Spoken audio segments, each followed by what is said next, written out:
Hi guys, good morning. It's me again, Jan, and welcome to another day of my life as a working student. So, today is Tuesday and samahan niyo ako mag-get ready with me for my 7:30 a.m. class. So, as you can see, super sleepy pa po ako sa unang video kasi po 5 a.m. po ako gumising.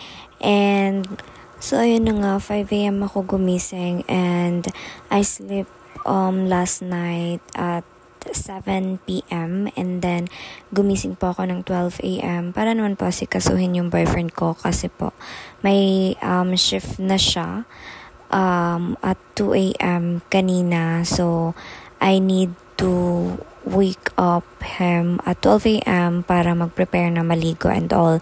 At ako naman is magluluto para sa baon niya at saka sa kakainin niya.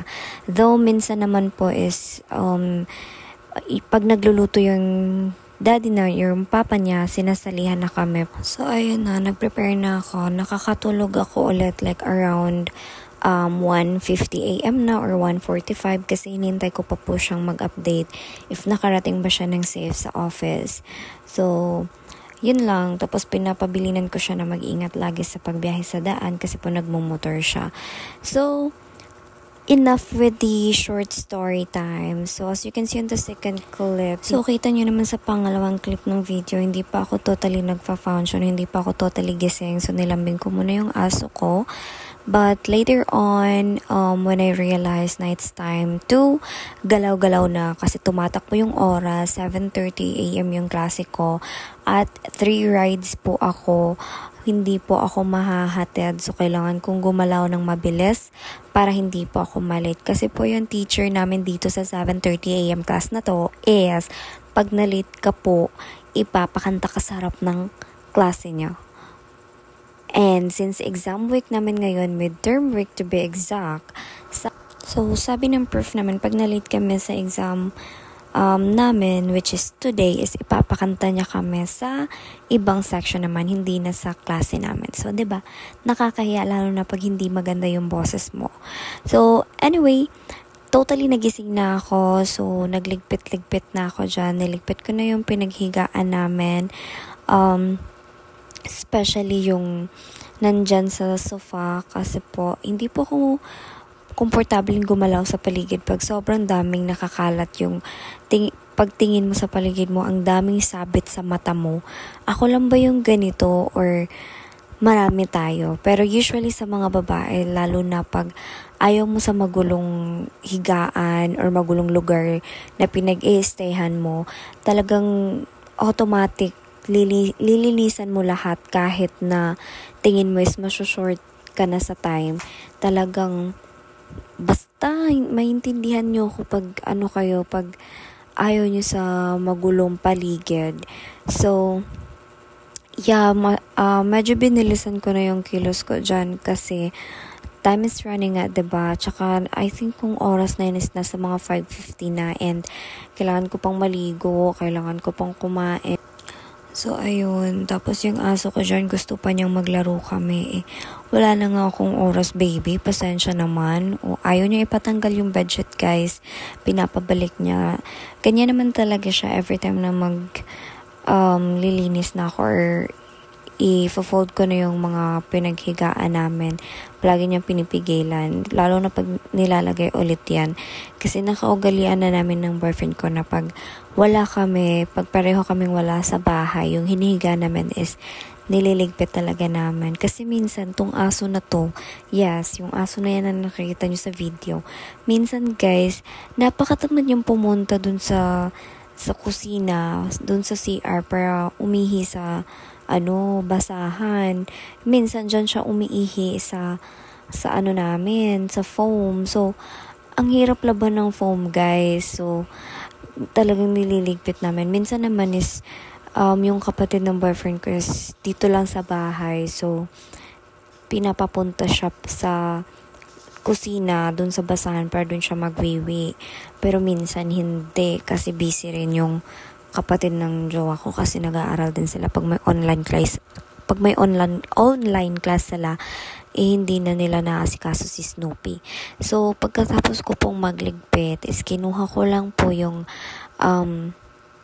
pang ko sa buko para hindi siya tumutulog pag katapos kong maligo. Pero syempre nagsuklay muna ako dyan kasi pag hindi po ako nagsuklay tas naligo ako, nasasabit yung kamay ko sa buko pag nagsashampoo na ako or di kaya naglalagay na ako ng keratin. Pag naliligo ako, sobrang daming buhok so yun, super daming buhok po na nalalaga sa ulo ko, kaya sinusuklayan ko siya para pag naligo ko, naglagay ng shampoo at keratin, is konti na lang yung malalagas kasi nalagas na siya dyan. But anyway, pagkatapos ko nga dyan is pumunta na agad ako sa kusina para naman maligo na. Nauna na akong maligo, guys, kasi at this time, nagigising na rin yung mama ng boyfriend ko, which is, nag-work din siya at maaga siyang umaalis. So, minsan, agawan kami sa CR. So, sinadya ko talaga. So, ayan na. Tapos na akong maligo. Sakto, gising na rin yung papa at mama ng boyfriend ko. Yung papa ng boyfriend ko dyan is, he's preparing na para sa lulutuin niya for breakfast. Kasi po, minsan, yung papa ng boyfriend ko yung nagpe-prepare ng breakfast. Siya yung nagluluto ng rice, ng ulam. Pero dyan, nag-init lang ako ng tubig kasi pagkatapos ko pong magbihes at lahat-lahat, hindi po ako pre-breakfast dito sa bahay. Nagkakape lang ako. Pero, yung papa at mama ng boyfriend ko is, hindi na nila ako pinapayagang umalis ng bahay na hindi po kumakain ng breakfast. Dyan po sa video na yan is, pinakita ko po talaga sa kanila na nag-coffee ako at kumain ako ng bread. Although, hindi sila agree, pero sabi ko is, sa school na ako kakain. Kasi ganyan, lalo na yung papa ng boyfriend ko, guys. Ayaw niya na umalis ako ng bahay na hindi ako kumakain. Kasi one time na maaga akong umalis, tapos hindi ako nag-breakfast, tapos nag-text po sa akin yung mama ng boyfriend ko. Pero before siya nag-text sa akin, nag-text muna siya sa boyfriend ko. Sabi ba naman na maaga daw ako umalis at hindi ako kumain, bakit daw hindi ako kumain. Tapos nag-text siya sa akin. Sabi niya na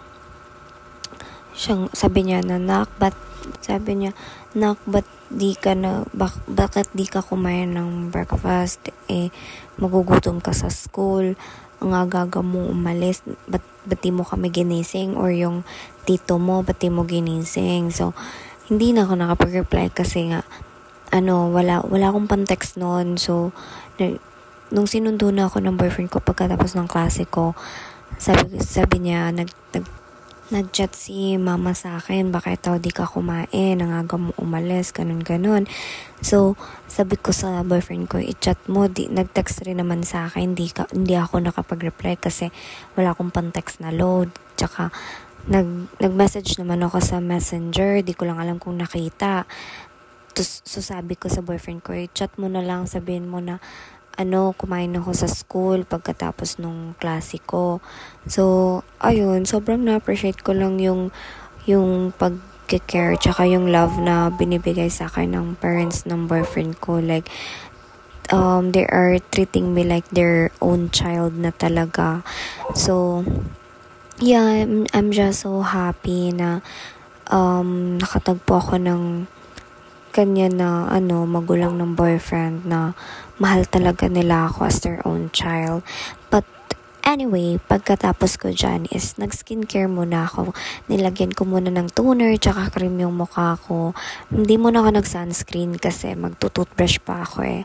So ayun, nagtimpla lang ako ng coffee. And by the way, today's Tuesday, so dalawa yung klase ko, 7:30 to 10:30 at saka 1:30 to 4:30. But since exam week namin ngayon, yung 3 hours na class namin, every subject is hindi na siya umabot ng 3 hours kasi nga exam lang. So usually 1 hour and 30 minutes lang yung nakukonsume, so maaga kaming natatapos. So siguro after ng 7:30 a.m. class ko, I don't know if uuwi ba ako or I'll just gonna go with my friends or magstay na lang ako sa school or sa room namin para mag-study. O di kaya, ewan kasi 3 rides kasi ako guys. So, pag uuwi ako, super gastos ko sa pamasahe kasi from school namin to Kugon is 30 pesos yung pamasahe. I mean, hindi siya from school to Kugon. Ano lang siya, sa school ko to Agfa, 30 pesos na siya. Tapos from Agfa to Kugon, 10 pesos. And then from Kugon to our house na talaga is 10 pesos again. So 50 pesos 50 pesos po siya. And then pagbabalik naman po ako sa school, another 50 pesos naman. Aside sa magastos siya sa pamasahe, it's so time consuming din kasi sa traffic minsan umabot ng 1 hour or more than 1 hour yung biyahe ko pa uwi at saka pabalik ng school. Hindi rin naman po ako masusundo ng boyfriend ko after my 7:30 a.m. class kasi po 2 a.m. to 11 a.m. yung duty niya. So minsan na medyo matagal pa siyang makaalis sa office kasi may mga meetings pa. So mga 11:30 or minsan overtime 12 p.m. na sila makaka-out. So by that time hindi na ako makakahintay. Tsaka pagod na rin po yung boyfriend ko. So hindi na ako nagpapasundo, nagko-commute na lang ako. So ayun, pag ganyan, minsan hindi na talaga ako umuwi, lalo na pag nasa Pizza de Peligro na, like yung pera namin is naka-budget talaga siya hanggang umabot ng next sahod. Pero ayun na nga, umalis na ako ng bahay kasi 6:15 or 6:20 na dyan. So, nakarating na ako ng Ororama dyan guys. Papunta naman na ako ng Carmen dyan. So, mabilis lang naman yung biyahe kasi maaga pa. So, hindi pa gaanong ka-traffic. So, dire-diretso lang yung biyahe ko. So, nag-jeep lang ako. Egpet na siya? Egpet bara.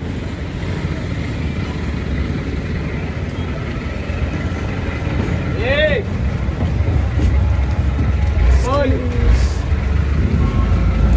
So, mabilis lang rin naman yung naging biyahe ko from Igpet to Crossing Igpet. Pagdating ko naman sa Crossing Igpet is nag-tricab po ako.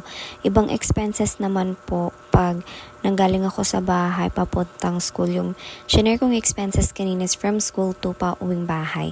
But anyway, umakyat na ako sa room namin. Second floor yung classroom namin, so naghagdan ako since wala kaming elevator B. And pagkarating ko sa room is nagchichikahan muna kami saglit. So hindi na rin ako nag-video during exam namin guys kasi bawal ang phone, only pen and test paper yung dapat nasa table namin. So pagkatapos nga pala naming mag-exam is ayan, nagkumpulan lang kami doon para tingnan yung mga scores namin. So far, so good naman. So, yun lang for today's video. Thank you so much for watching my vlog. God bless us all and take care always. Bye!